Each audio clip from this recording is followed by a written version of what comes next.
আসসালামু আলাইকুম এভরিওয়ান। আজকে একটা পুডিং খেতে ইচ্ছা করছিল, তাই পুডিং বানালাম। তাই এই জন্য সম্পূর্ণ ভিডিওটা দেখতে থাকো।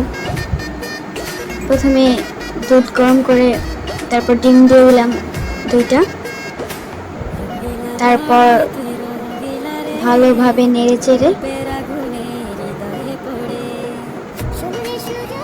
দুধ দিয়ে দিলাম একটা।